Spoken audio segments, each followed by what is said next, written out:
이제 오늘 다니엘서 2장입니다. 다니엘서 2장 1절부터 말씀 보실 터인데 24절까지 말씀을 보시겠습니다. 다니엘 2장 1절부터 24절까지.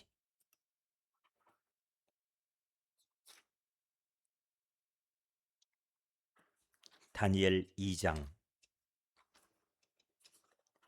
1절부터 24절까지 말씀을 보시겠습니다. 말씀 찾으셨죠? 함께 한 절씩 봅니다. 느부갓네살이 다스린 지 2년이 되는 해에 느부갓네살이 꿈을 꾸고 그로 말미암아 마음이 번민하여 잠을 이루지 못한지라.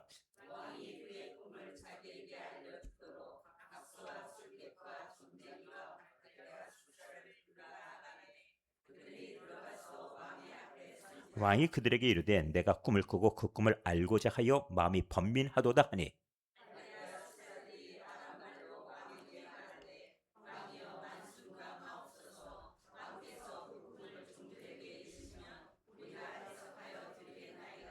왕이 갈대아인들에게 대답하여 이르되 내가 명령을 내렸나니 너희가 만일 꿈과 그 해석을 내게 알게 하지 아니하면 너희 몸을 쪼갤 것이며 너희의 집을 거름더미로 만들 것이요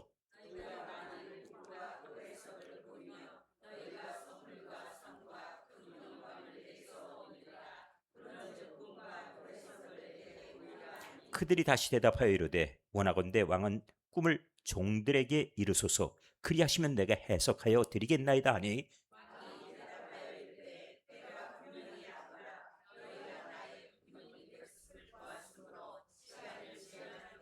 너희가 만일 이 꿈을 내게 알게 하지 아니하면 너희를 처치할 법이 오직 하나이니 이는 너희가 거짓말과 망령된 말을 내 앞에서 꾸며 말하여 때가 변하기를 기다리려 함이라. 이제 그 꿈을 내게 알게 하라.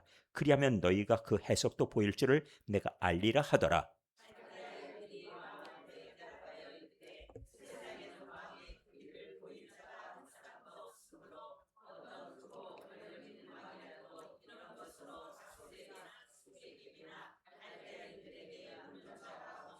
왕께서 물으신 것은 어려운 일이라. 육체와 함께 살지 아니하는 신들 외에는 왕 앞에 그것을 보일 자가 없나이다 한지라.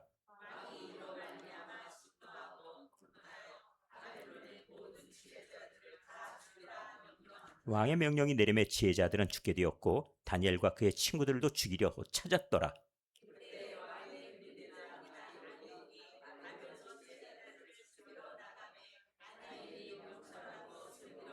왕의 근위대장 아리옥에게 물어 이르되 왕의 명령이 어찌 그리 급하냐 하니 아리옥이 그 일을 다니엘에게 알림해.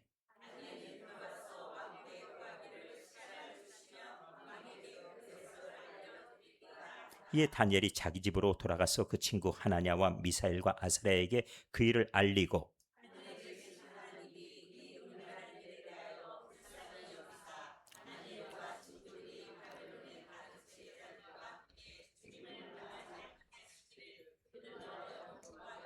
이에 이 은밀한 것이 밤의 환상으로 다니엘에게 나타나 보임에 다니엘이 하늘에 계신 하나님을 찬송하니라.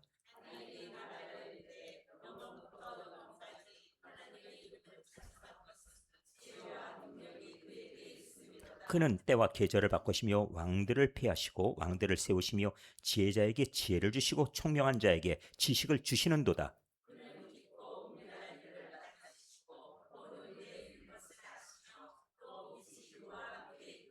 나의 조상들이 하나님이여 주께서 이제 내게 지혜와 능력을 주시고 우리가 주께 구한 것을 내게 알게 하셨사오니 내가 주께 감사하고 주를 찬양하나이다. 곧 주께서 왕의 그 일을 내게 보이셨나이다 하니라.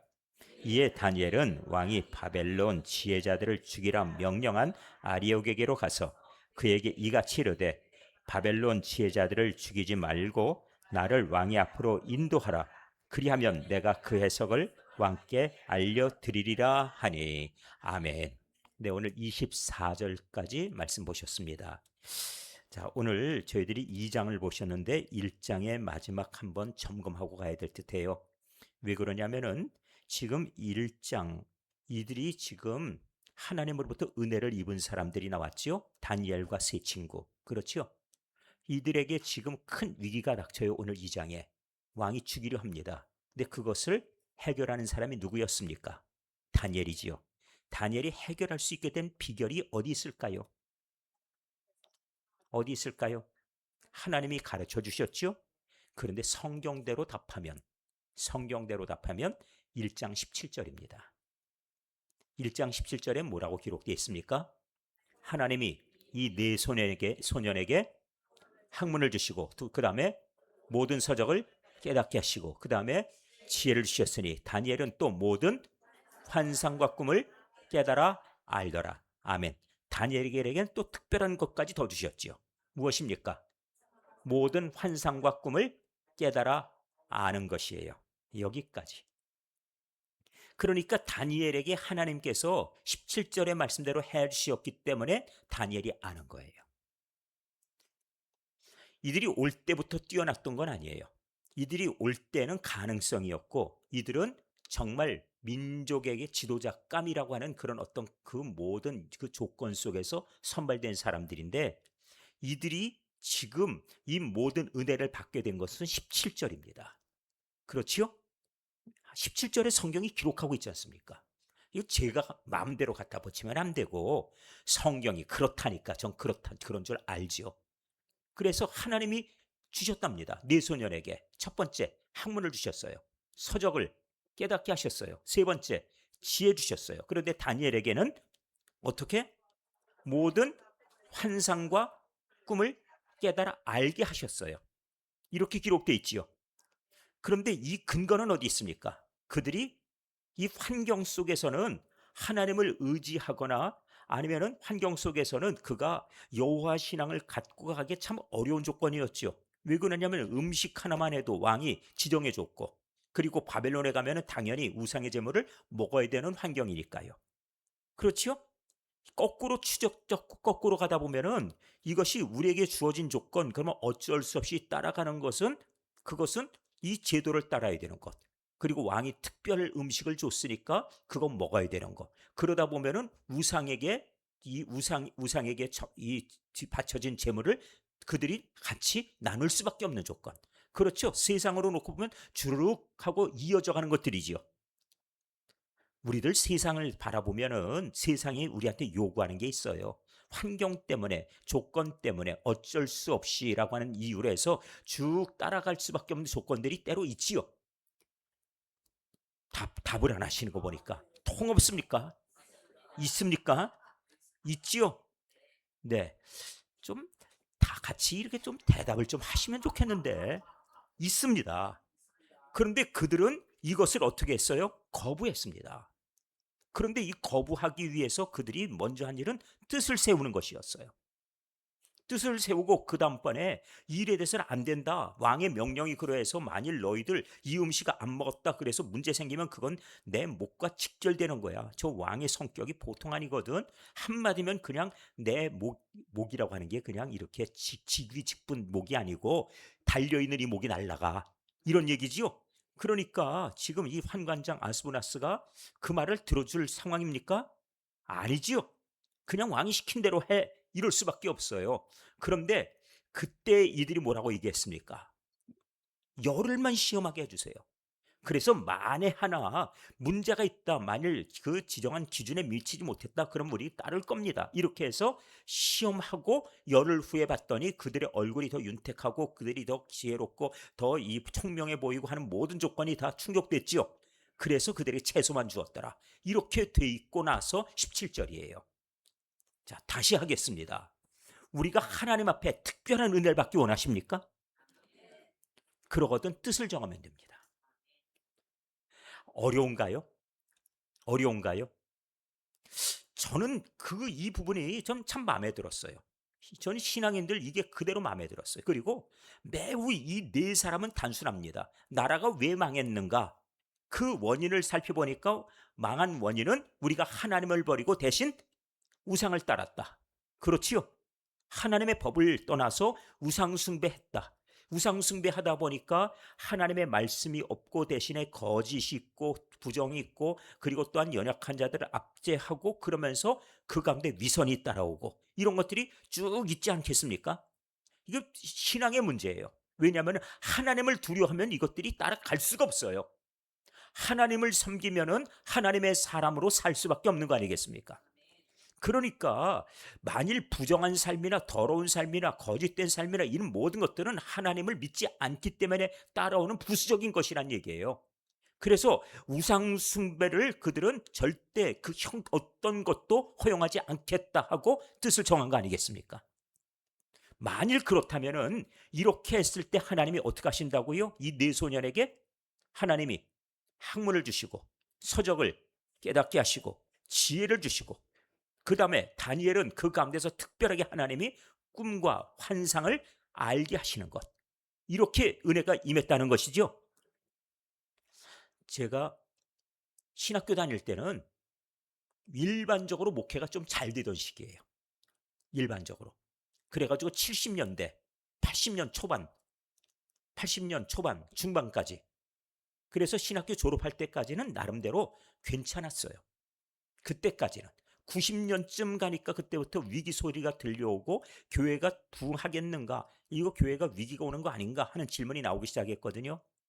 그런데 70년대 대단했습니다. 그때 부흥회들 기억들 아시죠? 막 3시간씩 설교해도 그냥 날마다 며칠씩. 그런데 그 이전엔 더 했어요. 그 이전에는. 그러니까 막 1950년대, 60년대 이 막 전쟁 끝나고 나서 이 어려울 때 말이에요. 그래가지고 저 문선명이도 막 또 박대선도 뭐 남대문에서 집회한다 그러면 사람들 막 부흥같이 모이고, 그런가 하면 사람들이 그냥 며칠씩 그냥 쫓아다니면서 부흥회하던 그런 시대가 있었거든요. 대단했습니다. 그리고 저도 목회 초반에는 철야라는 게 있었어요. 지금은 전설 같은 얘기가 됐죠. 철야기도 뭔지 아십니까? 뭐예요 이게? 예? 이게 90년대 들어서서 없어졌는데 뭡니까? 예? 밤을 꼴딱 세워 기도하는 겁니다. 밤을 꼴딱 세워서. 그래서 저 초등학교 때, 그러니까 이게 1970년 초반에, 그때 저도 초등학교 시절에 철야 기도를 했어요. 선생님이 철야기도 매일 하신다고 그래요. 겨울방학 때 말이에요. 그래서 밤에 그냥, 예, 우린 10시쯤 가가지고, 그리고는 이제 먼저 가서 라면 끓여 먹고 고구마 구워 먹고 맨날 이러고 있으면 선생님이 직장 갔다가 자정쯤 오시면, 그러면 우리는 막 그냥 밤에 그냥 모여가지고 기도하다가 그다음 졸리면은 그냥, 예, 그러다 먼저 가서 잠들고, 그런데 자고 있으면 막 깨워요. 그럼 새벽 기도 한다고 그러면 깨우면 막 나와가지고, 그래서 앉아서 졸다가 어떤 애는 뒤로 벌러덩 넘어가고 그런 일이 있었어요. 그런가 하면은 또 자는데 잠자리도 불편해요. 이 의자에서 자거든요. 자다 말고 또 누가 또 떨어져요. 그럼 또 자다 말고 쿵 소리가 나지 뭐야, 그러면 떨어져가지고 아프니까 끙끙 앓는 소리 내다 또 올라가서 또 자요. 뭐 그런 일들이 있었죠. 이거 전설 같은 얘기예요. 자, 이게 다 과거 옛날 얘기인데, 이렇게 해가지고 우리들이 와서 교회가 부흥한다 그랬는데, 제가 막상 신학교 졸업하면서 보니까 이때부터는 분위기가 심상치 않아요. 분위기가, 이거 이래가지고 한국 교회가 이 되겠나? 점점 이 90년 지나 91년, 95년, 2000년 들어서면서 힘들어지는 거예요. 그러더니 제가 담임 목회 나올 그때쯤 돼서 2000년 초반이 되는데, 우리 신학교 동기들은 다 담임 목회 나가버렸는데 전 끝까지 남아서 부목사로 버티고 있는 중이에요. 우리 신학교 동기 가운데 일찍 나간 우리 동기는 이재철 목사님이라고 졸업하면서 개척했거든요. 그래서 뭐 무슨 교회였던가 혹시 아세요? 예? 아니 그죠. 무슨 교회였어요? 하여튼 있어요. 저 강남 YMCA에서 그렇게 세워가지고, 그래서는 그 교회에서 담임 목회 10년 하고 아주 대단한 어떤 이름 막 내고, 그 다음번에 저 스위스의 선교사가 그랬는데 저는 아직도 부목사하고 있었으니까 그렇게 지냈습니다. 그런데 이렇게 담임 목회를 나가야 되는데 큰일 났다. 이거 한국 교회가 목회가 되겠나? 그때 저한테 주신 하나님의 말씀이 다니엘이었어요. 뜻을 정하라는 거예요. 뜻을. 하나님이 특별한 지혜 주시리라. 능력 주시리라. 잘 기대하고 들어보세요. 하나님 앞에 뜻을 정하면 목회도 되는 거예요. 우리 인생 풀리는 겁니다. 뜻을 안 정해서 그래요. 뜻을 정하고도 아니면은 속여요, 스스로. 나는 말씀 따르기로 했습니다. 그러면서 안 따라가요. 그러니까 속임수를 하니까 하나님이 은혜 안 주시죠. 그러니까 저는 이 한국교회가 안 된다 하는 얘기. 그리고 또 막상 부임하니까 교회원이 교인들이 뭐냐면 목사님 우리 교회는 안 돼요 소리를 그렇게 많이 들려줘요. 친절하게. 그래서 제가 그 얘기를 듣다가 아니라고 설득하고 설득해서 우리 교회도 된다 하니까 나중에 그 얘기 좀 그만하세요 그러는데, 문제는 뭐냐? 그 생각이 안 변하는 거예요. 우리 교회는 안 된다고. 하여튼 그런 어떤 이 어찌 보면은 아주 막혀있는 이 현실의 벽 앞에 딱 서서 목회를 하는 것이 쉬운 일은 아니었어요.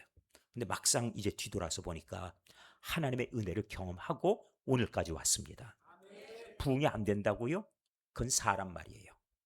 여러분도 경험했지만 동두천에서 이렇게 목회하면서 많은 교인들이 모이는 교회, 하나님께서 뜻을 정한 가운데 신 응답이라 저는 믿습니다. 그리고 초대교회도 마찬가지로 개척해서 우리는 그저 당연스럽게 이렇게 모여 예배드리지만, 그러나 이만큼 이렇게 모여서 심화 기도에 모이고 그리고 기도에 열심히 성도들이 모이기까지 보통 일반적으로 개척해서 10년 내 이 정도 모이면 성공이라 얘기를 해요. 근데 우리는 1년 만에 모이지 않습니까? 근데 이게 제가 잘났다 하는 뜻이 아니라 해답은 무엇이요? 하나님 앞에 뜻을 세우는 겁니다. 뜻을 세우는 것. 거기에서 답이 있어요. 다시 말씀을 드립니다. 신앙생활을 여기에 인생의 답이 있습니다. 내 인생의 해답도 거기 있습니다. 문제는 정했으면 그대로 가야 돼요. 문제는 정해놓고 안 가는 거예요. 안 가는 데 있어요. 말씀 안 따라가거든요. 그리고는 나름대로 이유를 자꾸 갖다 대요. 이유 되려면 많습니다. 다니엘도 이 환경이 이래요. 우리가 포로 신분이거든요. 우리는 아직 어려요. 왕이 이렇게 하라고 했거든요. 하면서 나름대로 갖다 댈 말 많지요? 그거 갖다 댔습니까? 하나도 안 돼요. 오직 하나님만 섬기겠다는 그 뜻 하나만 내세워요. 우리는 무엇입니까?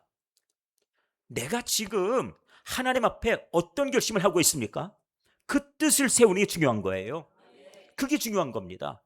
그리고 그 뜻을 세웠으면 그대로 가면 되는 거 아니겠어요? 여기다가 자꾸 이 말 저 말하고 내 말하고 내 기분이 어떻고 내 경험이 어떻고 이거 자꾸 해버리면은 그러면 하나님의 말씀이 들어갈 틈이 없어요.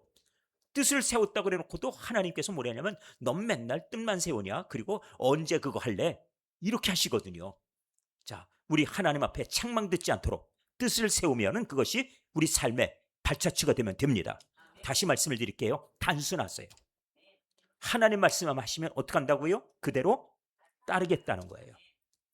가라고 하면 가고, 먹으라면 먹고, 그리고 네가 가는 길이 틀렸다면 돌아가고, 그렇게 그거지요? 돌아가라. 그러면 돌아가면 돼요. 그런데 기왕 탔으니까 그냥 좀 갈래요. 이렇게 하지 마세요. 내가 지금 가는 길이 어쩌다가 내가 지금 인천인데 어쩌다 잘못 타가지고 저 지금 가다 보니 이게 어디야 지금 이거 전곡 이거 뭐야 이렇게 되는데 그냥 그럼 발견했으면 어떻게 해요? 아이 그래도 귀찮으니까 그냥 갈 때까진 가자 대광리까지다 이러시겠어요? 아니지요? 돌이켜야 됩니다. 마땅히 돌이켜야 돼요. 그러니까 지금 제가 예를 들어서 그쪽으로 계속 가겠습니까? 라고 물어볼 때 아니면은 그냥 아닌 것으로 하고 빨리 내리시고 그리고 또 방향 바꾸어서 그 반대편 역에 가서 서서 차가 오거든 그걸 타고 나오셔야 되는 거 아니겠어요? 그런데 이 말 저 말 하면서 아유 한 번 탔는데 뭐 이렇게 하지 마시란 말씀이에요. 알아듣게 말씀드렸는데 보면 삶을 안 변하니 이게 참 무슨 영문인지 몰라요. 무슨 영문인지 알아들으신 거지요? 알아듣고도 행치 않으면 뭐 하는 거지요? 자기를 속이는 겁니다. 말씀을 듣고 행치 아니하는 자는 어떻다고요? 자신을 속인 걸 뭐라 그래요? 위선이라 합니다. 위선. 위선자가 되지 마십시오. 신앙의 위선자가 되지 마세요. 하나님께서 이런 사람들을 가증히 여기십니다. 그런데 그렇게 하면서 세월을 쌓아놓고 나서 나 신앙생활 잘했다 하지 말라는 말씀이에요. 기억하시면 됩니다. 자, 이제 오늘 본문으로 가도록 하겠습니다. 17절에 그 결과는 무엇이죠? 결과는 21절이었죠. 1장 21절. 이걸 짚고 넘어가야 되겠습니다. 다니엘은 언제까지? 고레스 왕 원년까지 있었다 하고 말씀하죠. 왕이 7번, 8번이 변해가요. 왕국은 계속 변합니다. 그래서 다니엘 시대 때 바벨론 시대가 시작됐고 그로부터도 약 70여 년 지나요. 그래서 그 과정 가운데서는 바벨론이 메대 파사에 의해서 멸망되고, 그렇죠? 그리고 이 왕국 가운데서 이 바벨론의 여러 왕들이 지나가고 그 다음번에 마지막에 벨사살이라는 왕을 통해서 완전히 나라가 메대에 의해서 멸망하지요. 그리고 이 멸망, 파사에 의해서 멸망해가는 과정을 그들이 겪어갑니다. 그리고 고레스 왕까지. 그러다 보니까 메대 왕들 가운데서는 다리오 왕이 있었고, 그 다음에 아하수에로 왕이 있었고, 아닥사스다 왕이 있었고, 그러면서 파사 시대로 넘어가면서 고레스 왕, 여러 왕들, 왕국이 변하고 왕들이 변하고, 그러면서 다니엘은 이미 잊혀진 인물, 전설적인 인물로 끝나야죠. 그런데 다니엘이 그렇게 되나요? 아니에요. 다니엘이 자꾸 중간에 잊혀졌다가 또 등장하고 잊혀졌다가 또 등장해요. 왜 그렇습니까? 그에 가진 무엇 때문에? 지혜. 지혜가 필요해요. 저 손가락 글씨 누가 읽어낼 거냐? 저 무슨 뜻이냐? 그랬더니 아무도 못 읽어요. 그때 어떻게 해결을 했습니까? 온 사방 수소문 했더니 그걸 읽어낼 자가 있더라. 누구요? 다니엘. 그가 와서 해석해 주니까. 그래서 다니엘이 또 등장하는 겁니다. 그리고 나서 그가 해석해 준 것 때문에 그 다음번에 메디아 파사 시대에도 그가 더 존귀하게 여김받고, 그 다음번에 그가 이제 마지막에 이 고레스 왕에게 말씀을 전해주는 것으로 하여서 고레스 왕이 하나님 여호와의 이름으로 그가 선포하고 이 조서를 내려서 돌아가라 명령을 내리고, 그러니까 그 영향력이 엄청나지요. 이런 약 70여 년간의 그의 생애가 이때까지 지속됐다고 말씀해요.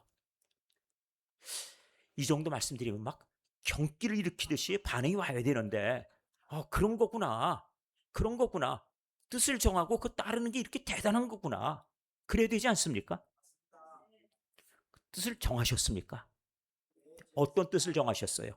난 적어도 예배 결사적으로 참석하겠다, 그런 뜻이 있으세요? 자, 그러면은 이제 오늘 넘어가는데, 이제 제가 다음 주 월요일 날 야곱이 얘기를 해야 돼요. 야곱이 복받은 비결, 부자가 된 비결을. 오늘 그 입구까지 딱 왔죠?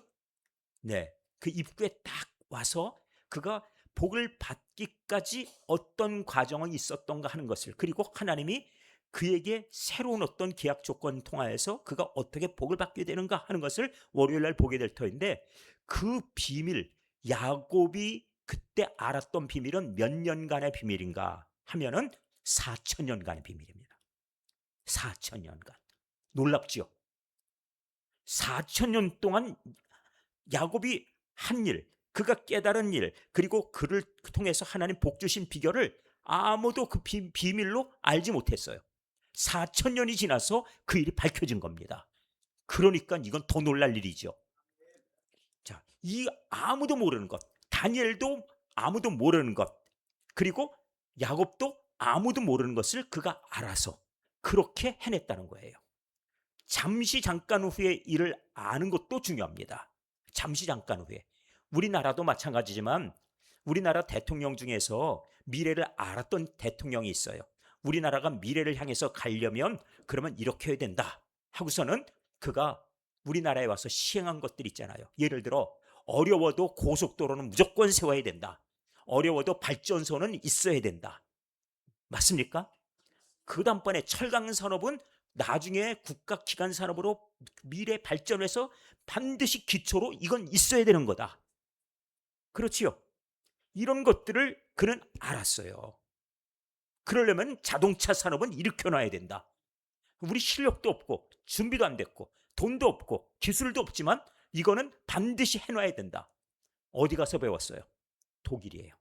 독일 가서 1964년도에 우리나라의 광부들, 간호사들 위로하러 갔었죠. 그 위로하러 갔다가 독일의 대통령이 이것 꼭 좀 보고 가라고, 꼭 보고 가라고. 왜? 우리도 망했다, 전쟁에 져가지고 45년도. 그렇죠? 거기도 망했었죠. 우리나라가 일어나는데 이건 필요하게, 이건 필요했다.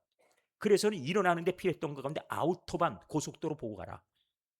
그 다음번에 우리 이 고속도로를 달리는 자동차, 이것이 있음으로 해서 산업이 이게 마치 혈액처럼 이게 유통이 돼야 되는 거다. 자동차 산업이 가능하려면 제철 산업이 있어야 된다.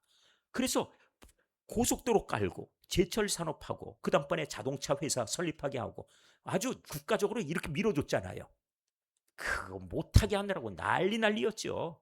그렇게 그랬었습니다.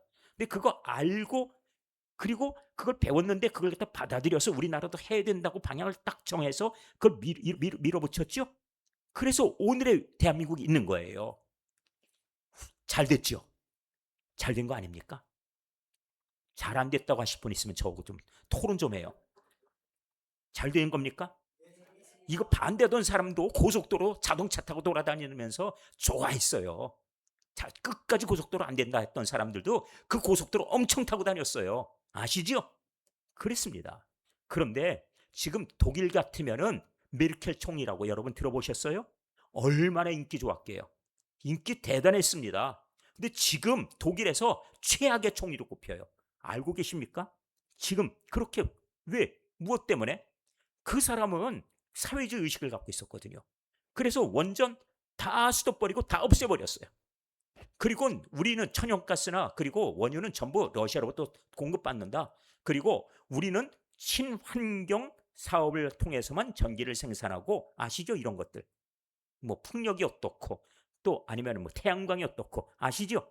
그걸 통해서만 한다. 근데 이게 전기가 제대로 보충이 돼야지. 그러니까 이 러시아로부터 이 천연가스나 기름 원유를 공급받는 이 라인 그 공사가 이게 뭐냐면은 이게 뭐 노르스트롬이든가 하든가 그 라인을 갖다 건설해서 이걸 가지고서 우린 공급받는다. 우리는 모든 이런 산업들은 끝이다. 이렇게 했어요. 우리나라도 그런 정책을 발표한 적 있던가요? 탈원전하겠다. 그래서 그렇게 해서 그 일을 완성을 한 사람이에요. 그때 인기 대단했습니다. 그런데 막상 러시아하고 우크라이나 전쟁 나가지고 러시아가 서방을 향해 우리 편 안 들고 우리 돕지 않으면 어떡한다고 해. 이 전부 밸브를 잠가버린다 했죠. 그래가지고 막 그냥 기름값 올라가 천연가스가 올라가니까 이거 감당이 안 되는 거, 공급이 안 되니까. 그래서 한겨울에 벌벌 떨고선 겨울을 지내보니까 이제 어떻게 해요? 안 되겠다. 원전 필요하구나. 이제 원전 짓자. 이리 돼버렸어요. 그러면서 누가 원전 없애자고 그랬어? 누구요? 메르켈. 그러니까 몇 년 후의 일도 알아보지 못하고 그리고 그걸 해놓은 이 사람은 공공의 적이고 그리고 역사에 천추의 한을 남긴 죄인이 돼버리는 거예요. 그 지도자는 판단 잘해야지요. 그런 겁니다. 마찬가지로 이 다니엘이 그 시대에 이런 훌륭한 그런 나름대로의 지도자로서의 위상, 총리로서의 그 역할 할 수 있게 된 것, 그건 하나님이 주신 지혜 때문입니다. 자, 지혜의 비결 무엇인가요? 하나님 앞에 뜻을 세우는 것. 다 따라하십시오. 하나님 앞에 뜻을 세우는 것. 뜻을 세우실 듯도 하고 안 세우실 듯도 하고. 다시 한번 크게 보십시오. 시작. 하나님 앞에 뜻을 세우는 것. 그렇습니다. 하나님 앞에 뜻을 세우는 것. 무슨 뜻을 세우셨습니까? 이젠 제가 묻겠습니다. 나는 어떤 뜻을 세웠습니까? 난 적어도 내가 최선을 다해 예배에 참석하겠다. 우리 교인들 중에, 우리 성도들 중에 이 결심하신 분들이 많아요. 우리 교회가 개척교회라 하지만은 적어도 300명, 400명대 이상 된 교회 새벽 기도는 만큼 출석하고 있습니다. 일반 교회들에. 이 정도 모이는 것, 지금 우리들 이 모이는 인원 정도 되면은 적어도 지금 제가 보건대 한 4, 500명 정도 되는 교회 심야기도 인원 정도 되지 않을까 싶을 정도예요. 많이들 나오시는 거 맞습니다. 그런데 제 마음에는 그렇지 않아요. 전 교인이 다 나왔으면 좋겠어요. 왜요? 무엇 때문에? 하나님께서 그 일을 통해서 하나님께서 뜻을 세우는 자를 통해서 복을 주시고 하나님께서 그 사람들을 통해서 이 시대에 역할을 하게 하시기 때문입니다. 자, 그리고 다니엘이 바로 모든 사람들에게 복을 받게 하고 또 그 역할을 감당하는 것 보여주고 있지요. 자, 그러면 이제 오늘 본문은 쉬워져요. 이 내용을 알고 나서 보면 자, 이제 가겠습니다. 2장 1절. 느부갓네살이 다스린 지 몇 년째? 두 번째 해입니다. 첫째 해 지났어요. 1년 지났습니다. 그런데 느부갓네살 1년에 무슨 일이 있었던가 하면은 아수르를 멸망시켜버린 겁니다. 그러면 아수를 멸망시키니까 그 나라에 속한 모든 그런 이 영역들, 그 지배했던 나라들, 파괴한 나라들, 멸망시킨 나라들 전부 어디로 귀속돼요? 바벨론 거 되지요. 그렇게 된 겁니다. 그래서 북이스라엘이 아수르에 의해서 멸망당해서 바벨론의 영역으로 들어가 버려요. 복속이 됩니다. 아수르의 영향력이 대신 바벨론으로 바뀌었으니까. 대신에 바벨론은 더 커진 것은 무엇이냐면은 이 아수르가 점령한 나라들뿐만 아니라 아수르까지도 점령하게 된 거예요. 거기다가 자기들의 나라인 바벨론까지도 더 있는 거지요. 그러니까 아수르보다 나라가 커질까요? 작아질까요? 커지겠죠. 왜? 아수르 전체를 다 가지고 자기들의 나라 바벨론까지 더 원래 나라까지 더 있으니까. 이렇게 되는 거죠. 그러니 아수르는 이란 중심의 지금 나라 영역이고요. 그리고 바벨론은 이라크를 중심으로 하는 나라예요. 현재. 그러니까 이란과 이라크는 다른 나라이고 앙숙의 관계인데 일어나 가지고 그 나라를 다 점령하고 다 먹어버린 겁니다. 이렇게 상황이 됐어요. 그런데 바벨론의 욕심이 거기서 끝나나요? 아니죠. 그래서 어떻게 하던가 보니까 아수르가 멸망시키지 않은 저 가나안 땅에 북이스라엘은 멸망시켰지만 남쪽 유다도 다 그것도 점령해야겠다 하는 거지요. 그래서 그것도 다 점령을 해버려요. 그 영역이 더 커지는 거지요. 대신에 그들이 생각하는 것은 독립운동 못하게 하자. 싹을 잘라버리자. 그러려면은 청소년 중에서 장차 청년들 중에서 뛰어난 인물이 될 만한 그 청년들을 모두 어떻게 포로로 끌고 오자. 그래서 그들을 모두 다 인질로 삼고 그 다음에 데리고 와서 뭘 시키냐면은 자기들 바벨론식 교육을 시키고 바벨론의 문화, 역사 그리고 바벨론의 그 모든 종교 다 따르게 하는 거예요. 그러니까 음식도 왕이 지정한 음식 그걸 먹게 하는 겁니다. 그 바벨론 사람 만드는 거지요. 일본도 우리나라 점령했을 때 어떻게 했습니까? 황국 신민화라는 거 들어보셨어요? 황국 신민화. 그것을 위해서 첫 번째 한 일은 무엇이냐면 언어를 무슨 말 쓰라고요? 예? 일본말. 일본말 쓰라는 거예요. 그렇게 한 겁니다. 일본말 써라. 그 다음에 이름은 일본어 쓰라. 그랬지요?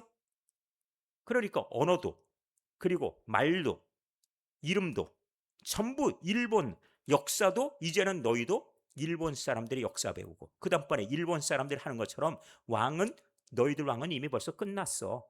그 우리나라 그 일본의 한 대신으로 우리가 직책을 우리가 그에게 줬으니 그러니까 이제는 진정한 왕은 저 동쪽에 일본에 있는 그 일본의 왕이 진짜 왕이야. 그러니까 이 정규 시간마다 제일 먼저 뭘 하라고요? 동쪽을 향해서 요배가 뭡니까?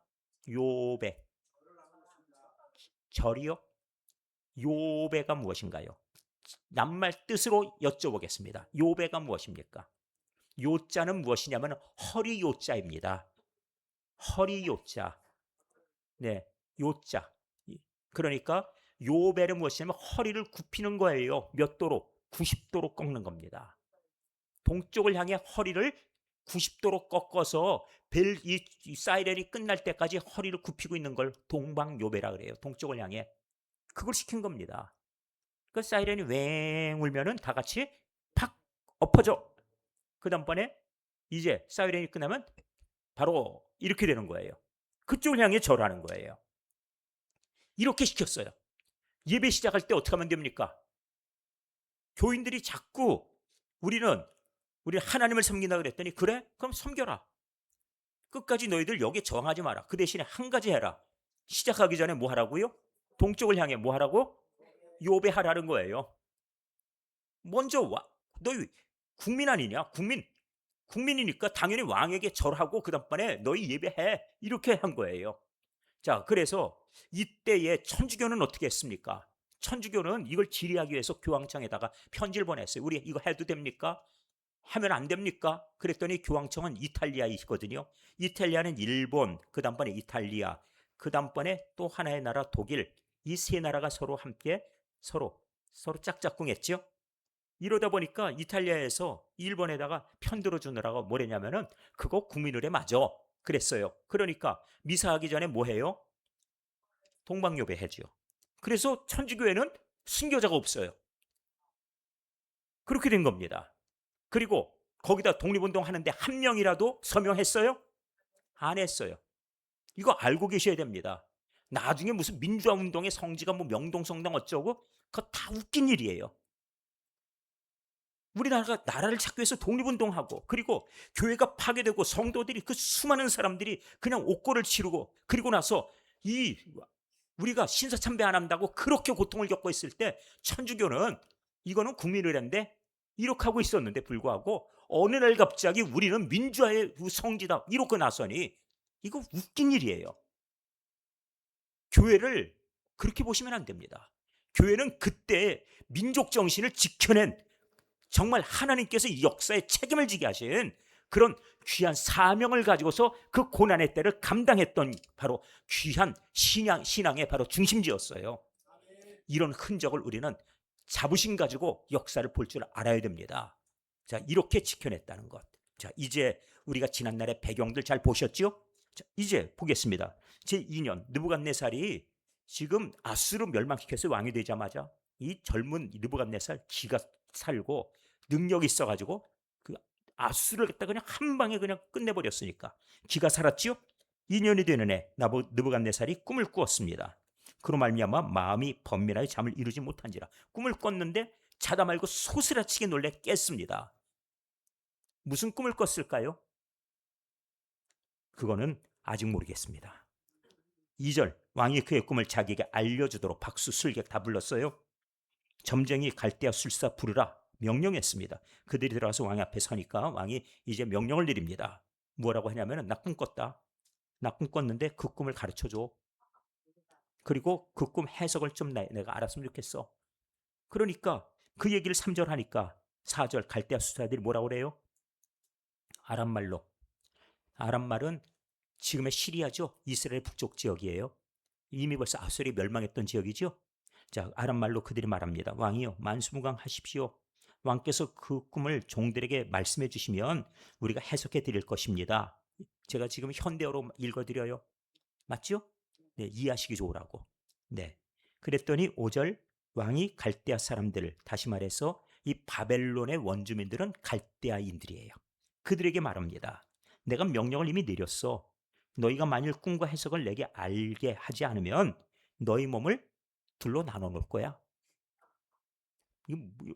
말을 참 말을 어떻게 이렇게 할까요? 몸을 둘로 쪼개 놓을 거야. 이게 일본 말로 뭐라고 그러죠? 도끼로 이마까. 일본어 이거 있거든요. 도끼로 이마까. 몸을 둘로 쪼개 놓는다. 이렇게 지금 얘기했어요. 아주 아주 끔찍한 얘기를 지금 왕이 했죠. 몸을 둘로 쪼개 놓는다. 이렇게 했죠. 아주 그냥 확실하게 알아듣도록 거기다 또 얘기합니다. 뭐라고 그래요? 네, 너희 집을 거름더미로 만들 거다. 자, 이제 이렇게 하면 우리 집 식구들 다 어떻게 해요? 이렇게 만들어 놓으면 우리 식구들 거기다 파묻어 놓는답니다. 그러니 지금 이렇게 말하니 너희가 만일 꿈과 그 해석을 내게 보이면 대신에 뭘 한다고요? 선물 줄 거야. 상도 줄 거야. 그 영광도 얻을 거다. 그런데 꿈과 해석을 그러니까 보여. 이렇게 말합니다. 이런 억지가 있어요. 꿈은 자기가 꿔놓고 그 꿈을 자기한테 알려달랍니다. 난 이런 난이 참이 못됐어요, 진짜. 자기가 꿈꿔놓고 누가 잊어버렸어요. 자기가 잊어버려놓고 왜 그걸 남들더러 알려달래요? 이런 억지. 그런데 제가 보건대 그가 이런 독재자고 그리고 아수를 무너뜨린 그런 나름대로의 능력 있고 그리고 여기에서 자기 나름대로 가지고 있는 자부심이 없으면 이런 명령 못 내려요. 이거 독재자입니다. 못됐어요. 이런 명령을 내렸어요. 그랬더니 뭐라고 합니까? 그들이 7절 다시 대답하이르되 원하건대 왕은 꿈을 저희들에게 좀 가르쳐 주세요. 꿈을 종들에게 이르소서. 그리하시면 우리가 해석은 해드릴 수 있습니다. 이게 원래 맞는 얘기죠. 해석은 해드리겠습니다만 꿈은 좀 말씀하고 얘기해 주십시오. 좀 나중에 생각나면 그때 불러서 말씀해 주시죠. 그러면 알았다. 내가 좀 생각해보면 해야 될 터인데 뭐라고 합니까? 8절 왕이 대답하이르되 너희들 말이야 분명히 내가 얘기했어. 너희가 나의 너희가 명령이 내린 건 너희 분명히 알고 있으면서 시간 지금 끌려고 하는 거지. 지금 이렇게 말합니다. 그러니까 그들의 말을 들어줄 마음이 전혀 없지요. 나는 이미 명령 내렸다. 내 꿈을 알게 하라. 그리고 해석을 나에게 들려주면 상 주고 그리고 영화롭게 해주지만 만일 그렇지 않으면 다 죽일 거다. 지금 이렇게 가고 있네요. 자, 9절. 너희가 만일 이 꿈을 내게 알게 하지 아니하면 어떤다고요? 너희를 처치할 법이 오직 하나. 나는 이미 말했다. 그 법대로 할 거다. 이는 너희가 거짓말과 망령된 말을 내 앞에서 꾸며 말하여 때가 변하기를 기다리려고 하는 것 때문이다. 그러니까 당장 알게 하라는 거예요. 너희가 말 꾸밀 틈도 난 안 주겠다. 시간 끌지 말고 바로 나에게 알게 하라. 이렇게 지금 얘기합니다. 이제 그 꿈을 내게 알게 하라. 그리하면 너희가 그 해석도 보일 줄 내가 알리라. 그 꿈을 분명히 나에게 알게 해야 그 해석도 나에게 알게 하는 거지. 꿈도 모르면서 무슨 해석을 들려준다고 말도 안 되는 소리 하지 마. 이러고 억지를 쓰네요. 정말 이 얘기를 듣는 입장에서는 이런 황당한 경우가 어디 있어요? 그런데 황당한 것이 현실입니다. 왜? 권력자가 그렇게 말하니까. 그래서 10절로 갑니다. 갈대아인들이 왕 앞에 대답하여 이르되 세상에는 왕과 그 일을 보일 자가 왕의 그 일을 보일 자가 한 사람도 없습니다. 어떤 크고 권력 있는 왕이라도 이런 것으로 박수에게나 술객에게나 갈대아인이 물은 일 그런 역사가 없습니다 하고 말하지요. 그런데 왕께서 물으신 것은 그것은 예사로운 일이 아닙니다. 그건 어려운 일입니다. 어떻게 왕이 꾼 꿈을 우리가 알게 하겠습니까? 이런 일이라면은 육체와 함께 살지 아니하는 신들 외에는 육체와 상관없는 신들 외에는 이것을 왕 앞에 보일 자가 어떻다고요? 없습니다. 그러죠. 없습니다. 이런 일을 할 사람이 어디 있다고요? 어디 한번 그런 사람이 있으면 나와보라 해보세요. 지금 이렇게 지금 말해요. 근데 왕이 이로 말미암아 그래? 그럼 한번 찾아보고 나서 또 얘기할까? 이랬습니까? 아니죠. 왕이 지금 화가 났어요. 무슨 말 같은 소리를 해야지. 그래서 그가 진노하고 분부를 내립니다. 바벨론의 모든 지혜자들을 다 그런 소리 할 거면 너희가 무슨 지혜자야? 다 죽이라. 그리고 그 다음에 왕의 명령이 내리니까 지혜자들은 다 결과적으로 왕의 명령 떨어졌습니다. 어떻게 돼요? 죽게 되었고 다니엘과 그의 친구들도 지혜자이니까 죽이려고 찾아다니게 됐습니다. 자, 이 소식이 이제 들렸어요. 그래서 왕실에서 왕궁에서 있는 이 소식을 모두가 듣게 됐습니다. 그때 왕의 근위대장 아리옥이 바벨론에 이제 명령 떨어졌으니 지혜자들 찾아다니겠지요. 죽이러 나가매 다니엘이 명철하고 슬기로운 말로 왕의 근위대장 아리옥에게 물어봅니다. 무엇을 물어볼까요? 왕의 명령이 어찌 그리 급합니까? 아리옥이 그 일을 다니엘에게 또 알려줘요. 왜 죽이러 돌아다닌다니까 무슨 일이요? 무슨 일로 그러시오? 그랬더니 왕이 꿈을 알리라 그랬는데 그 일에 대해서 그걸 알려줄 사람이 어디 있습니까? 대답해서 왕이 화가 났다. 이랬지요. 자, 그랬더니 다니엘이 이제 얘기를 듣고 16절이죠? 16절 다니엘이 들어가서 왕께 구하기를 뭐라고 구해요? 시간을 주시면 왕에게 그 해석을 알려드리리라. 해답이 있다는 거지요. 시간 잠깐 주세요. 뭐 그리 급합니까? 죽이는 게 뭐 급해요. 죽여놓으면 살리기 힘든데 천천히 죽이더라도 꿈을 아는 게 중요한 거지요. 이렇게 말하니까 그래? 네가 알게 한다고? 이렇게 됐겠지요. 자, 그래서 17절로 갑니다. 이에 다니엘이 자기 집으로 돌아가서 이제 그가 다니엘이 지금 꿈 내용을 알아요? 현재? 모르지요. 그러니까 할 일이 있습니다. 생겼지요? 할 일은 이제 찾아보십시오. 자기 집으로 돌아가서 뭘 합니까? 그 친구 하나냐와 미사엘과 아사랴에게 지금 일어난 일들을 알리지요. 그리고 나서 당부하고 부탁합니다. 그리고 하나님 앞에 할 일이 있어요. 무엇인가요? 하나님께 구하는 것. 그래서 구합니다. 하늘에 계신 하나님이 이 은밀한 일에 대하여 불쌍히 여기사 하나님 왕이 우리를 다 죽이겠답니다. 우리 불쌍히 여겨주십시오. 그랬어요. 그리고 불쌍히 여기사 그 다음에 다니엘과 친구들이 바벨론의 다른 지혜자들과 함께 죽임을 당하지 않게 하시기를 그래서 그들로 하여금 구하게 하니라. 자, 이 간구는 이 지금 간구하는 내용은 목숨을 건 기도지요. 왜냐하면은 하나님께서 알려주시지 않으면은 다 죽어야 돼요. 그 목숨 걸고 하는 기도입니다. 자, 뜻을 정할 때 이 정도 결심이면 됩니다. 세상을 이길 만한 믿음, 환난, 지금 위기죠? 위기를 극복할 만한 믿음, 그것이에요. 감리교를 세운 웨슬레라고 하는 이 웨슬레 목사님을 얘기를 들어보셨죠? 그 처음에 저 어디입니까? 영국에서 미국으로 그 인디안들 선교를 위해서 그곳에 갔다가 거기서 실패를 했어요. 완전히 실패하고 그리고 나서는 귀국하는 길이에요. 귀국하기 위해서 배를 탔는데 보통 배를 타면은 이 유럽으로 가기 위해서 한 달쯤 배를 타요. 일반적으로. 배를 타고 가는 길에 풍랑을 만나가지고 죽을 지경이었어요. 근데 이 풍랑이 막 배가 막 그냥 이 낙엽처럼 왔다 갔다 하는데 다 죽을 지경이에요. 근데 보니까 이 체코의 그 당시에 개혁교인들, 다시 말해 그 종교 개혁자들의 신앙을 따르는 교인들이 있거든요. 그 사람들을 모라비안 교도라 불렀어요. 들어보셨습니까? 모라비안? 이 모라비안 교인들이 있는데 그 사람들이 모여가지고 기도하는데 얼굴들이 편안한 거예요. 편안해요. 그래서 그걸 보면서 신기해가지고 저 사람들은 도대체 뭐야? 그럼 누구냐 물어보니까 자기네들은 모라비안 신도래요. 그런데 그들을 보니까 그 죽을 지경인데 자기는 막 그냥 혼비백산인데 이 사람들은 초연한 거예요. 그래가지고 나중에 항해가 마침 그래도 잘 마무리돼서 끝났습니다. 끝난 다음에 그가 모라비안 교도들의 그 믿음, 그 신앙이 궁금하잖아요. 그래서 그들 모이는 장소에 찾아갔어요.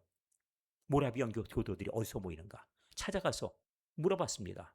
아니 어떻게 그렇게 그 상황에서 그렇게 담대할 수 있고 그렇게 평안할 수 있고 그렇게 초연할 수 있습니까? 그랬더니 뭐라고 얘기하냐면은 파도를 이기는 믿음을 소유하면 됩니다. 그래요. 파도가 있으면 우리의 믿음이 어떻게 해요? 그 파도를 이기는 믿음이면 된다는 거예요. 세상의 파도는 계속 있습니다. 그런데 그 파도를 이기는 믿음을 소유하면 되는 거예요. 환경이 이렇다고요? 그것을 이기는 믿음을 소유하면 돼요. 그 시작은 무엇이죠? 뜻을 세우는 것. 뜻을 세우는 거예요. 시작은. 자, 그러면은 뜻을 세우신 분 오른손 들어보세요. 됐습니다. 무슨 뜻을 세우셨는지 정확하게 세우셨습니까? 내 마음대로 세우지 말고 하나님 기뻐하신 걸 세우세요. 돈 많이 벌어야지 이런 거 하지 마시고. 예? 그건 부수적인 거예요. 뜻을 세우면 그건 따라오는 것이고 내가 하나님의 사람답게 되는 것, 이 세상의 어떤 조건과 환경을 이겨내는 것, 지금 핑계대지 않는 것, 오로지 하나님 말씀 그대로 따라가겠다고 하는 그런 결심, 다니엘과 친구들이 했던 그런 어떤 뜻을 세우는 그런 작업, 오직 하나님만 섬기겠다는 그런 정도의 확고한 그런 어떤 결심, 이런 것들이 그 사람을 새롭게 하는 것이고 하나님의 은혜를 입게 하는 방법이라고 오늘 말씀드렸잖아요. 그러니까 그런 뜻을 세우는 겁니다. 뜻을 세우고 싶으신 분들 손 들어보세요. 됐습니다. 오늘 기도하시면서 하나님 제가 어떤 뜻을 세워야 될까요를 기도하시고 물으십시오. 그래서 하나님 주시는 대로 따라가시면 되는 거예요.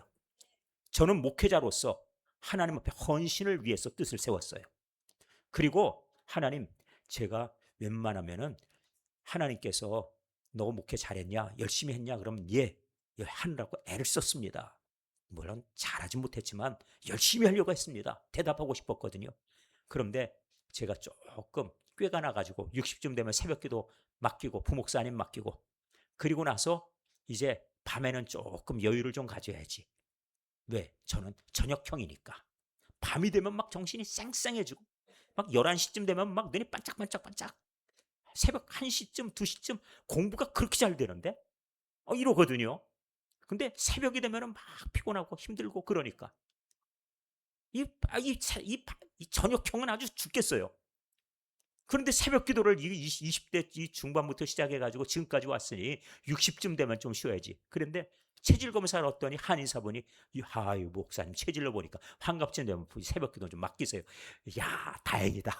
야 이렇게 말씀해 주시니 얼마나 다행이야. 그런데 하나님이 허락지 않으시네요. 그래서 지금까지 하는 겁니다. 하나님이 그 일을 하라 하시면 하는 거예요. 내가 뜻을 세우는 것 그 위에 하나님이 인도하심까지 따라야 되고요. 하나님이 기뻐하심이 있어야 되는 거예요. 자, 이렇게 우리가 이제 말씀 받습니다. 이제 계속 또 보죠. 기도했지요? 19절. 이 은밀한 것이 밤에 환상으로 다니엘에게 나타나 보임에 기도의 응답입니다. 그렇죠? 이것이 사는 길이었지요? 하나님의 은혜입니다. 자, 그래서 보였어요. 다니엘이 하늘에 계신 하나님을 찬송하니라. 요셉이 바로에게 뭐라고 얘기했습니까? 해답은 누구에게 있다고요? 하나님께 있습니다. 이 바로의 꿈을 해석해 주면서 그렇게 말했지요. 해답은 누구에게? 하나님에게 있습니다. 그러니까 꿈까지라도 하나님이 다니엘에게 재현해 주셨어요. 자, 뭘 해석해 주셨을까요? 오늘 이 사진을 보시고 마무리하겠습니다. 자, 이제 보시죠. 다음 주에 해석해 드릴 장면인데 사진 나옵니까? 자, 저 사진을 보시죠. 머리에는 무엇이요? 머리는 금입니다. 그리고 여기 양팔과 가슴은 은입니다. 그 다음에 배와 허벅지는 청동입니다. 구리예요. 그 다음번에 그 아래 여기 허벅지, 다리는 철입니다. 로마 시대. 그리고 그 아래 10개의 발가락, 열국을 얘기합니다. 이건 이제 다음 주에 해석해 드릴 것인데 그림으로 보시면 쏙 이해가 되겠지요. 이제 이 장면을 누가 봤다고요? 오늘 본문에 뭐라고 그래요? 먼저 느부갓네살에게 보여주셨는데 잊어버렸고, 그 다음번에 19절에 이에 은밀한 것이 밤에 환상으로 다니엘에게 나타나 보임에 다니엘에게 보여진 거예요. 하늘에 계신 하나님을 찬송하니라. 그럼 다음 주에는 몇 절부터 할까요? 20절입니다. 그렇게 되는 겁니다. 그래서 다음 주에 해석까지 곁들여서 함께 보시도록 합니다. 자, 오늘 기도의 제목 받으셨죠? 뜻을 정하되. 뜻을 갖다 아무거나 정하지 마세요. 하나님 올해 돈 이만큼 벌게 해주세요. 이런 거 하지 마시고, 뜻을 정하는 거는 내가 하나님의 사람으로서 인생의 열쇠가 될 만한 것을 정하는 거예요. 그런데 그 일이 내 의지로 안 될 때는 성령님이 도와주셔야 돼요. 베드로는 뜻을 정했습니다. 주여, 내가 주께서 어디로 가시든지 따라갑니다. 죽는 데까지 따라가겠습니다. 뜻을 정했죠. 그렇게 했습니까? 못했어요. 왜 그랬습니까? 죽음이 두려워서. 그런데 성령이 오시니까 그가 따라갈 수 있었죠. 못하는 데는 이유가 있어요. 자꾸 여러 가지 이유가 따라와요. 성령님 나에게 오시옵소서 기도하셔야 됩니다. 또 하나, 하나님의 은사가, 하나님의 영의 은사가 이런 일까지도 가능하게 하는가? 그것이 궁금할 수 있어요. 그렇습니다. 저도 여러분들 보면은요, 인생이 풀릴 거다 안 풀릴 거다가 보이는 사람이 대다수입니다. 알고 계세요? 모르세요? 모르세요? 저는 보이는데, 보여요. 저분은 이 문제만 해결되면 인생이 풀릴 텐데 하는 게 보여요. 안 보이겠습니까? 보입니다. 보여요. 근데 그 얘기 하면은 그냥 졸도해버려요. 그래서 제가 참습니다. 그 얘기를 못 하겠어요. 왜? 그 문제를 못 풀어내는데 어떻게 그 얘기를 해요? 들을 기가 있어야 얘기를 해주지. 다윗처럼 듣고 나서 팍 엎어줘야 되는데 사울처럼 그냥 아주 변명한 대로 자꾸 갖다 들이대니까, 그러니까 얘기를 해봐야 소용없다 그러면 안 해요. 그런데 보입니다. 권사님은 이 문제만 풀면 인생이 풀리겠네요. 이렇게 뜻을 정하시면 되겠네요 하는 게 보입니다. 대다수가 보여요. 그런데 그 가운데 가장 공통적인 것이 무엇이냐 보면은 세상적인 것이고 자기 자아예요. 자존심. 내 자존심이란 뜻이 뭡니까? 자기를 존귀하게 여기는 마음이에요. 자기를 존중하는 마음이에요. 그런데 십자가는 자기를 어떻게 하는 것이에요? 부인하는 것이에요. 자존심 버리는 것이 신앙생활의 시작인데 그걸 안 하니까 십자가가 의미가 없다는 얘기예요. 십자가는 그냥 장식품이에요. 십자가 지고 가세요. 그랬더니 하는 얘기가, 목사님 저도 십자가 져요. 십자가 지세요? 그럼요. 내 십자가 목걸이가 가끔은 등 뒤로 돌아가거든요. 뭐 이런 식으로 말해버리니 그게 무슨 십자가 지는 거예요. 그러니까 십자가 진다는 얘기는 내 자존심이 확 깨져야 돼요. 무너져야 돼요. 근데 끝까지 내 생각하고 내 주장하고 내가 여기서 내가 어떤 위치인가, 남들이 날 알아주는가, 그냥 내 말은 얼마나 중요한지 사람들한테 이것이 인정받아야 되고 내 말하면 사람들이 따라야 되고 이런 것들이 그냥 마음을 써버리니까 이 하나님의 말씀이 들어갈 여지가 없어요. 이것 때문에 안 되는데 대다수가, 그리고 세상의 돈벌이 때문에 하나님과 관계 속에서 항상 하나님이 우선순위에서 밀려버리는데 대다수가 여기에서 걸려요. 제가 드린 말씀이 틀린 얘기로 보입니까? 맞습니까? 그러거든 이 두 가지를 특별히 놓고 기도하십시오. 하나님, 자존심 버리고 주님 앞에 엎어지게 하옵소서, 깨지게 하옵소서. 두 번째, 오직 하나님의 사랑에 정신 가지고 세상에 어떤 것도 우상으로 두지 않게 하옵소서. 이것으로 뜻을 정하시면 됩니다. 여기서 진정한 결단이 이루어지고 진정한 변화가 나타나고 회개가 이루어지면 그때는 내 인생이 달라집니다. 하나님께서 허락하시는 그런 인생의 부흥과 그리고 야곱에게, 아브라함에게 주셨던 그 언약의 축복이 그대로 임한단 말씀이에요. 자, 이제 기도의 시간이 되어갑니다. 이제 우리 함께 기도할 터인데 정한 시간 동안 결사적으로 기도하십시오. 다니엘이 기도할 때 어떻게 기도했다고요? 주여 용서하소서, 주여 우리 기도를 들으소서, 그리고 지체치 말고 속히 행하소서. 기억하시지요? 주여 주여 기도한 게 구호가 아니에요. 그냥 할 때 그냥 요식 행사도 아니에요. 우리도 다니엘처럼 그렇게 부르짖어서 기도하시면 돼요.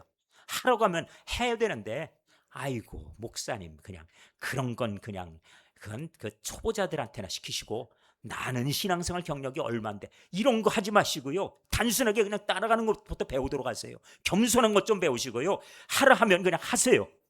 그래서 그냥 기도의 문이 활짝 열리도록 그냥 주여 외칠 때 기도의 문이 활짝 열리는 소망 가지고 기도하시면 되는 거예요. 자, 주여 들으소서, 주여 용서하소서, 그 다음에 주여 귀를 기울이시고 행하소서, 지체하지 마옵소서.